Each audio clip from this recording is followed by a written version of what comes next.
नमस्कार साथियों, शिक्षा एस इंस्टीट्यूट के ऑनलाइन प्लेटफॉर्म में आप सभी का स्वागत है। कंप्यूटर एमसीक्यू में ये जो अगला टॉपिक है ये मोस्ट इम्पॉर्टेंट टॉपिक देखिए, वायरस और एंटीवायरस। टॉपिक का नाम है, याद रखिएगा, वायरस एंड एंटीवायरस।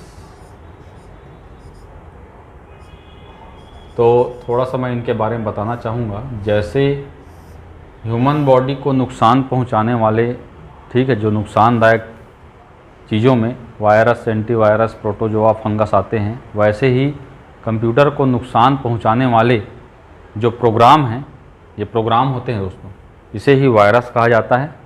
और इन्हीं वायरस को दूर करने के लिए देखिए एंटीवायरस का प्रयोग किया जाता है। तो जैसे जैसे वायरस बनते हैं वैसे वैसे एंटीवायरस बनते हैं, और जैसे जैसे एंटीवायरस बनते हैं फिर लेटेस्ट वायरस बनता है। तो कुल मिलाकर वायरस और एंटीवायरस ये दोनों एक ही व्यक्ति के द्वारा बनाया जाता है, क्योंकि उसको इसके पीछे की कोडिंग पता होती है। ठीक है, तो कंप्यूटर को नुकसान पहुंचाने वालों में यही आता है वायरस, और इसी से संबंधित प्रश्न है। नुकसान पहुंचाने वालों में वायरस है, ठीक है, ट्रोजन है, ठीक है, वॉर्म्स है, बहुत सारी चीज़ें रहते हैं। तो जितनी भी चीज़ें जो नुकसान पहुंचाती है उनको हम कंप्यूटर की भाषा में मालवेयर कहते हैं, याद रखिएगा, मालवेयर कहते हैं। और एंटीवायरस को का अन्य शब्द अगर कहें तो इसे वैक्सीन कहते हैं। क्या कहते हैं? वैक्सीन, याद रखिएगा। ठीक है, तो चलिए अब एक एक करके देखते चलते हैं यहाँ से प्रश्न किस प्रकार के पूछे जाते हैं। पहला प्रश्न है, ट्रेंड माइक्रो क्या है? व्यापम 2021 का प्रश्न। तो देखिए, ट्रेंड माइक्रो एक क्या है? एंटीवायरस है। ट्रेंड माइक्रो क्या है दोस्तों? एक एंटीवायरस है। एंटीवायरस एक यूटिलिटी सॉफ्टवेयर है, याद रखिएगा। एंटीवायरस क्या है? एक यूटिलिटी सॉफ्टवेयर है। तो देखिए, एंटीवायरस के अंतर्गत जो मुख्य हैं, जैसे एवीजी, जैसे अवीरा, जैसे एवस्ट, जैसे मैकफी, जैसे नॉर्टन, जैसे 360 टोटल सिक्योरिटी। निम्नांकित सॉफ्टवेयर में कौन सा एंटीवायरस सॉफ्टवेयर नहीं है? व्यापम हॉस्टल वार्डन में ही आया 2014। तो देखिए, मैकफी एक एंटीवायरस है, क्विक हिल एक एंटीवायरस है, नॉर्टन एंटीवायरस है, ओपेरा एक एंटीवायरस नहीं है दोस्तों। क्या है ओपेरा? ओपेरा एक वेब ब्राउज़र है। ओपेरा क्या है दोस्तों? एक वेब ब्राउज़र है, याद रखिएगा। ठीक है, चलिए अगला प्रश्न। वह सॉफ्टवेयर जो कि आपकी किसी अन्य कंप्यूटर के उपयोग का आधिकारिक हक प्रदान करता है कहलाता है। ठीक है, व्यापम 2017 का प्रश्न। तो आधिकारिक, ठीक है, आधिकारिक हक मतलब एडमिनिस्ट्रेटिव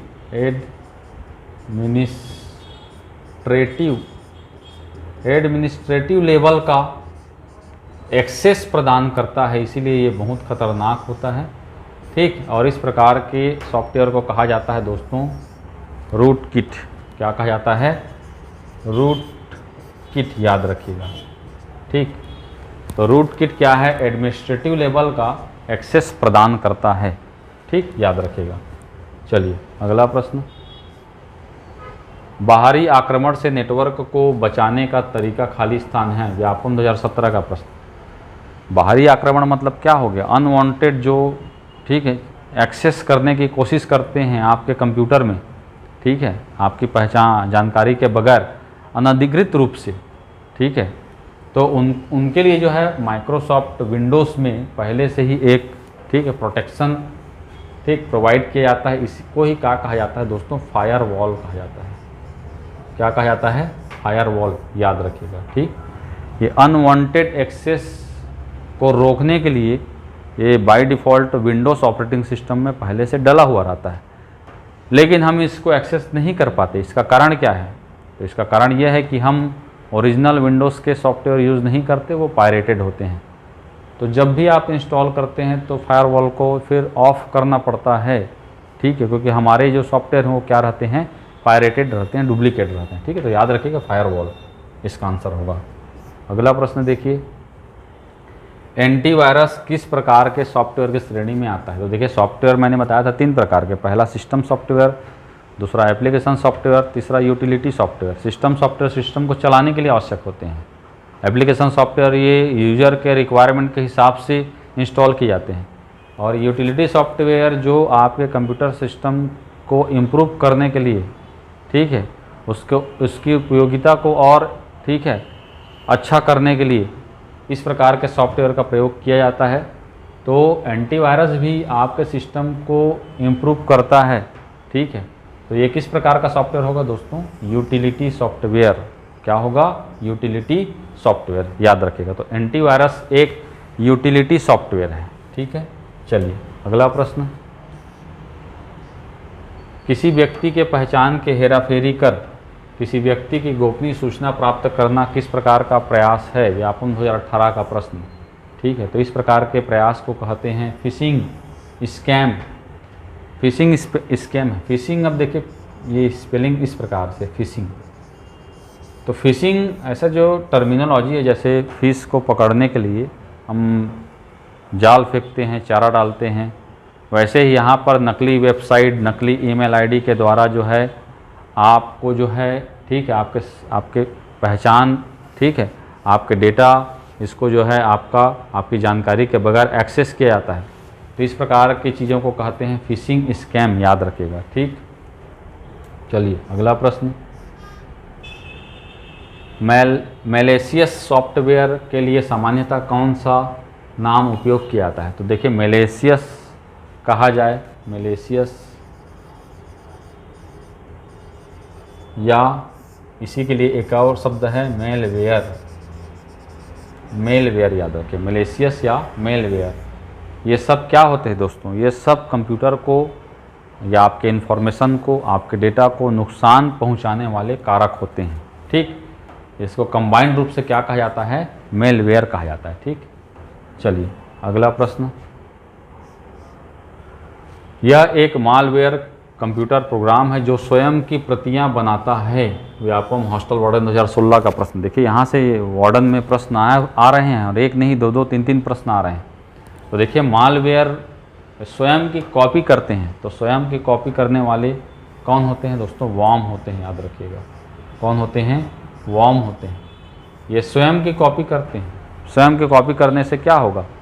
1 से 2 बनेंगे, 2 से 4 बनेंगे, 4 से 8 बनेंगे, 8 से 16, 16 से 32, और धीरे धीरे आपके कंप्यूटर की मेमोरी को खाते जाएंगे, ऑक्यूपाई करते जाएंगे। और कंप्यूटर पूरी तरीके से, उसकी जो प्रोसेसिंग है वो पूरी तरीके से डिपेंडेंट होती है किस पर? मेमोरी पर। जिससे क्या होगा? जिससे आपके कंप्यूटर की प्रोसेसिंग स्पीड स्लो हो जाएगी, आपको चलाने में मज़ा नहीं आएगा, क्योंकि कंप्यूटर क्या हो गया? स्लो हो गया। मतलब आप समझ जाइए उसमें ये जो मालवेयर है ये इंसर्ट कर चुका है, ठीक है। तो इस प्रकार के वायरस को कहते हैं, मालवेयर को कहते हैं वॉर्म, याद रखिएगा।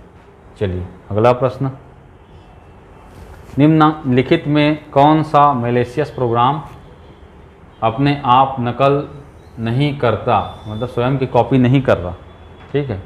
तो देखिए यहाँ पर स्वयं की कॉपी नहीं करने वाला जो मालवेयर है इसे ट्रोजन हॉर्स या ट्रोजन कहते हैं, ट्रोजन कहते हैं, ठीक है। ये स्वयं की कॉपी तो नहीं करता, लेकिन ये क्या करता है? ये आपकी लॉगिन डिटेल को चुराता है दोस्तों, लॉगिन डिटेल को चुरा लेगा। अब मान लीजिए आपके लॉगिन डिटेल को चुरा लेगा, कहने का मतलब आपके आईडी को चुरा लेगा, आपके पासवर्ड को चुरा लेगा, और हम इन्हीं आईडी और पासवर्ड के द्वारा अपने अकाउंट को क्या करते हैं? सिक्योर्ड करते हैं।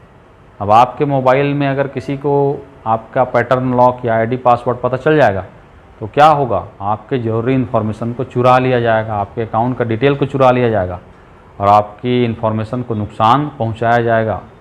तो इस प्रकार की मालवेयर को कहा जाता है दोस्तों ट्रोजन हॉर्स। ये भी खतरनाक होते हैं, याद रखिएगा, ठीक है। चलिए अगला प्रश्न, 1260 कंप्यूटर वायरस किस प्रकार का वायरस का उदाहरण है? देखिए हॉस्टल वार्डन 2016, साथ ही साथ 2014 में सेम प्रश्न रिपीटेड। वार्डन का तीसरा प्रश्न देखिए, वायरस एंटीवायरस से कितना इंपॉर्टेंट है आप समझ सकते हैं, ठीक है। तो 1260 किस प्रकार का वायरस है? देखिए वायरस के अलग अलग प्रकार होते हैं, वायरस के अलग अलग प्रकार होते हैं, जैसे बूट सेक्टर वायरस है, रेसिडेंट वायरस है, मैक्रोस वायरस है, ठीक है। अलग अलग प्रकार के जो है वायरस होते हैं और उसी में एक है 1260 प्रकार का वायरस। इसी वायरस के टाइप को पूछा है, तो ये किस प्रकार का वायरस है दोस्तों? Polymorphic virus. पॉलीमॉर्फिक वायरस कहने का मतलब ये बहुरूपिया वायरस है। बहुरूपिया कहने का मतलब ये इसका एक, ठीक है, रूप नहीं है, ये अलग अलग रूपों में, ठीक है, आपके इन्फॉर्मेशन को क्या करेगा? नुकसान पहुंचाएगा। अब पहली बार इसकी जो कोडिंग है ये 1989 में की गई थी पॉलीमॉर्फिक वायरस की, याद रखिएगा, ठीक है। पॉलीमॉर्फिक वायरस का ही उदाहरण क्या है दोस्तों? 1260, याद रखिएगा 1260 किस प्रकार का वायरस है? पॉलीमॉर्फिक वायरस है। मोस्ट इंपॉर्टेंट क्वेश्चन, ठीक, भूलना नहीं है। तो यहाँ से 2 प्रश्न 2 बार तो पूछा गया है। अब ये पूछ सकता है कि 1260 जो वायरस कंप्यूटर वायरस है पॉलीमॉर्फिक वायरस, ये इंट्रोड्यूस कब किया गया था? इसकी कोडिंग कब की गई थी? तो याद रखिएगा 1989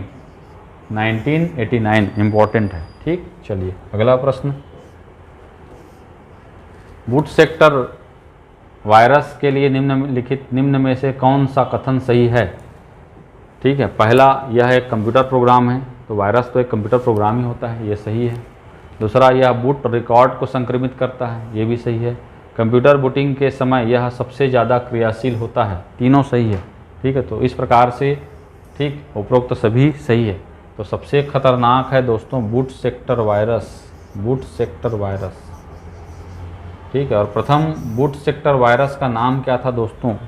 जो 1986 में बनाया गया था, इसका नाम, तो ये भी आया है प्रश्न, ये भी आया है दोस्तों प्रश्न, याद रखिएगा। कौन सा वायरस था? सी ब्रेन, सी ब्रेन या ब्रेन, पाकिस्तान के 2 व्यक्ति अहमद और बासित के द्वारा इसको बनाया गया था, ठीक है, याद रखिएगा। सी ब्रेन या ब्रेन किस प्रकार का वायरस है? बूट सेक्टर वायरस है। अब ये क्यों खतरनाक होता है? क्यों? क्योंकि ये बूटिंग के प्रोसेस को कंप्लीट होने नहीं देता, ठीक, वहीं पर ये जो है आपका बाधा उत्पन्न करता है, रोकता है उसको। कैसे रोकता है? तो जैसे मैंने बताया था, बूटिंग में क्या होता है दोस्तों? बूटिंग में हार्ड डिस्क से ऑपरेटिंग सिस्टम का फाइल रैम में लोड होता है, इसी, ठीक है, लोड होने की प्रक्रिया को ये बाधा पहुंचाता है, रोक देता है, इसलिए ये खतरनाक होता है। तो पहला बूट सेक्टर वायरस याद रखिएगा सी ब्रेन या ब्रेन था, ये भी आया था प्रश्न, याद रखिएगा। तो आंसर उपरोक्त सभी होगा, ठीक। चलिए अगला, वह वायरस जो कंप्यूटर शुरू होने पर निष्पादित होता है, एग्जीक्यूट होता है। देखिए व्यापम 2021 का प्रश्न फिर आया। तो जो कंप्यूटर शुरू होने पर, ठीक है, ये जो है एग्जीक्यूट होता है, इसको क्या कहते हैं दोस्तों? बूट सेक्टर वायरस कहते हैं, याद रखिएगा, ठीक है। बूट सेक्टर वायरस या सिस्टम वायरस कहते हैं, दोनों एक ही नाम है, बूट सेक्टर वायरस या सिस्टम वायरस, ठीक है, दोनों एक ही हैं, याद रखिएगा। चलिए अगला प्रश्न, खाली स्थान वायरस आपकी रैम मेमोरी में रहते हैं, CSPSCL 2019 का प्रश्न। तो देखिए एक आपका आता है रेसिडेंट वायरस, किस प्रकार का वायरस? Resident virus. ये रेसिडेंट वायरस क्या होता है? रेसिडेंट वायरस जाके आपकी मेमोरी में स्थायी रूप से रहना चालू कर देगा, ठीक। और मेमोरी में स्थायी रूप से रहना चालू कर देगा कहने का मतलब क्या है? वो आपकी मेमोरी को नुकसान पहुंचाएगा, मेमोरी को ऑक्यूपाई करेगा, जिससे प्रोसेसिंग स्पीड स्लो हो जाएगी। तो ठीक है, ये रैम में स्टोर रहता है, तो इसे क्या कहते हैं? रेसिडेंट वायरस कहते हैं। अब देखिए रैम में स्टोर होगा और कंप्यूटर के सारे काम किस में होंगे दोस्तों? रैम में होंगे, जिससे रैम इंगेज रहेगा। रैम इंगेज रहेगा तो बाकी सॉफ्टवेयर के लिए जगह नहीं रहेगा, जिससे प्रोसेसिंग स्पीड स्लो हो जाएगी, ठीक। चलिए आगे देखते हैं। कंप्यूटर वायरस प्रोग्राम में आमतौर पर खाली स्थान छिपा रहता है, व्यापम 2018 का प्रश्न, ठीक है। तो कंप्यूटर वायरस प्रोग्राम में आमतौर पर कहाँ पर छिपा रहता है? तो देखिए वायरस जो है किसी में भी हो सकता है, चाहे वो सिस्टम सॉफ्टवेयर में हो, चाहे वो एप्लीकेशन सॉफ्टवेयर में हो। तो वही है, ऑपरेटिंग सिस्टम सॉफ्टवेयर में भी हो सकता है और एप्लीकेशन सॉफ्टवेयर दोनों में हो सकता है, ठीक है। तो आंसर होगा डी, ए और बी दोनों, सिस्टम में भी होगा और एप्लीकेशन प्रोग्राम में भी हो सकता है, ठीक।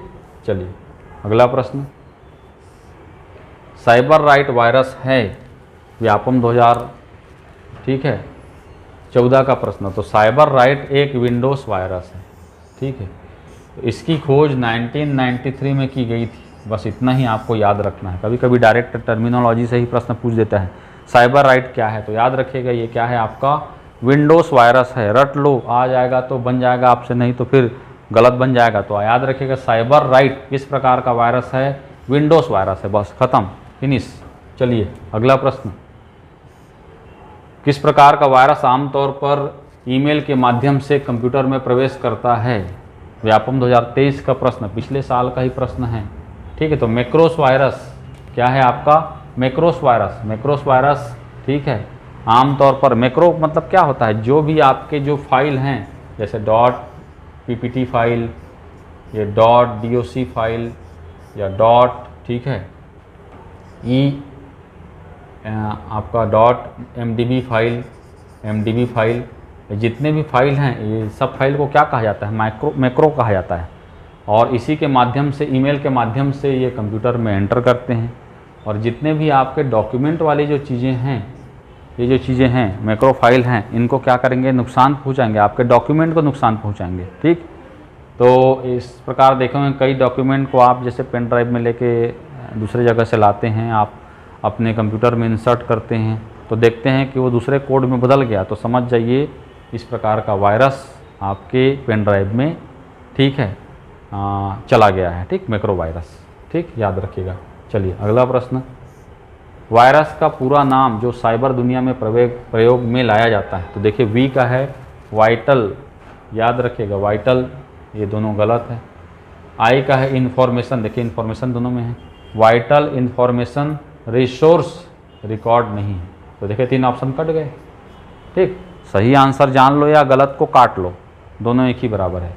तो वी का है vital information resource under seize, size नहीं है, सीज है, वाइटल इन्फॉर्मेशन अंडर सीज, ठीक है। तो देखिए यहाँ पर पहली बार ये जो वायरस है कोई जानता नहीं था इसके बारे में, ठीक है। वायरस शब्द का सबसे पहली बार प्रयोग किया था कैलिफोर्निया यूनिवर्सिटी के एक विद्यार्थी ने, आप ही की तरह के एक स्टूडेंट था, इसी ने अपने यूनिवर्सिटी में, जैसे हम पढ़ते हैं तो रिसर्च पेपर वगैरह बनाते हैं, पीएचडी वगैरह करते रहते हैं, तो आपका पीएचडी करते रहते हैं, ठीक है। तो रिसर्च करने के दौरान अपने रिसर्च पेपर में पहली बार फ्रेड कोहेन ने पहली बार वायरस टर्मिनोलॉजी का शब्द का प्रयोग किया था, ठीक। और इसी ने बताया था कि हम एक ऐसा प्रोग्राम बना सकते हैं जो प्रोग्राम कंप्यूटर में इंसर्ट होकर ज़रूरी इन्फॉर्मेशन को या सॉफ्टवेयर को नुकसान पहुंचा सकता है। तो वायरस का पूरा नाम तो एक बार पूछा गया है, और वायरस शब्द का पहली बार किसने प्रयोग किया था ये भी पूछ सकता है, तो याद रखेगा फ्रेड कोहेन, क्या नाम है, फ्रेड कोहेन, याद रखेगा, ठीक है। चलिए अगला प्रश्न, NTXE किस प्रकार का वायरस है, ठीक है। तो NTXE ये एक सिस्टम वायरस है, इसी सिस्टम वायरस को बूट सेक्टर वायरस भी कहते हैं। तो देखिए system virus, boot sector virus दोनों हैं, तो ऑप्शन में देख लीजिए दोनों है, क्या है, डी में, ए अथवा बी। तो देखिए NTEXE या सी ब्रेन, मैंने बताया था भी पहले ही, या ब्रेन, ये सब किस प्रकार के वायरस हैं, ये सब सिस्टम वायरस हैं या बूट सेक्टर वायरस हैं, याद रखिएगा, ठीक है। चलिए अगला प्रश्न, जोन अलार्म है, देखिए जोन अलार्म क्या है, जोन अलार्म एक एंटीवायरस है, याद रखिएगा, जोन अलार्म। कोमोडो भी क्या है, एक एंटीवायरस है, ये भी नाम याद रखिए। देखिए नए नए जो नाम हैं इनको खासकर याद रखना है, zone alarm, trend macro, Komodo, ठीक है, ये सब क्या है आपका, याद रखिएगा, ये सब जो है एंटीवायरस है, यूटिलिटी सॉफ्टवेयर है, ठीक है। चलिए लास्ट प्रश्न, कौन सा वायरस यूजर के ब्राउजिंग हैबिट को ट्रैक करता है। जैसे आप किसी भी ब्राउज़र में ठीक है, कोई भी वेब पेज को ब्राउज़ कर रहे हैं, सर्च कर रहे हैं, देख रहे हैं, तो ये एक ऐसा वायरस है जो आपके इसी चीज़ को ट्रैक करता है और उसे ही कहा जाता है एडवेयर। क्या कहा जाता है? एडवेयर। आपके ब्राउजिंग हैबिट को ट्रैक करेगा और पॉपअप के माध्यम से, ठीक है, टूल बार में पॉपअप के माध्यम से, ठीक है, ये विभिन्न प्रकार के इसी ब्राउजिंग जो किए हैं उन्हीं से रिलेटेड कुछ चीज़ों को यहाँ पर विज्ञापन के माध्यम से पहुँचाते रहेगा। ठीक है, तो इसीलिए इसका नाम है एडवेयर, एडवर्टाइजमेंट से जुड़ा है। ठीक है, अब देखिए बैकडोर जो है किस प्रकार का वायरस है। तो बैकडोर आपके कंप्यूटर में बैकग्राउंड में चलते रहेगा, आपको पता ही नहीं चलेगा, ठीक है, और नुकसान पहुंचाते रहेगा। स्पाईवेयर क्या करेगा? स्पाई मतलब क्या होता है दोस्तों? स्पाई मतलब होता है जासूस। अब जासूस का काम क्या रहता है? ये आपके पीछे जासूसी करता है और आपके ज़रूरी इन्फॉर्मेशन को स्टोर करने का काम करता है। स्केयरवेयर क्या है दोस्तों? स्केयरवेयर से भी आप संक्रमित होते हैं। कभी कभी देखे होंगे जब हम कोई वेब ब्राउज़र में, ठीक है, या सर्च इंजन में कोई चीज़ देखते रहते हैं तो वहाँ पर, ठीक है, फ्री सॉफ्टवेयर या फ्री जो है आपका फाइल, ठीक है, फ्री एंटीवायरस, इस प्रकार से आपके वेब ब्राउज़र में कुछ चीज़ें आती रहेंगी। आपको लगेगा वो फ्री मिल रहा है तो हम उसको ले लेते हैं। जैसे फ्री एंटीवायरस लिख दिया, लेटेस्ट एंटीवायरस लिख दिया, तो आप उसको जैसे ही क्लिक करेंगे, एक क्लिक करते ही आपके कंप्यूटर में वह चीज़ इंस्टॉल हो जाएगा, लोड हो जाएगा। वो किस प्रकार का है दोस्तों? स्केयरवेयर है। तो ये फ्री वाला है, याद रखिएगा। ठीक, ये जासूसी करने वाला है, ये बैकग्राउंड में है, और एडवेयर एडवर्टाइजमेंट के माध्यम से। ठीक है, तो इसका आंसर होगा सी। ओके, तो इस प्रकार से दोस्तों ये 20 प्रश्न वायरस और एंटीवायरस से थे। इसको एक बार देखिएगा, बहुत काम आएंगे आपके, और कंटिन्यू वीडियो अभी डलते रहेगा। अब देखते हैं, एग्ज़ाम भी नज़दीक है, उसके हिसाब से कार्य करेंगे। ठीक, चलिए अगले वीडियो में फिर से हाजिर हूँगा। तब तक के लिए बहुत बहुत धन्यवाद। Thank you.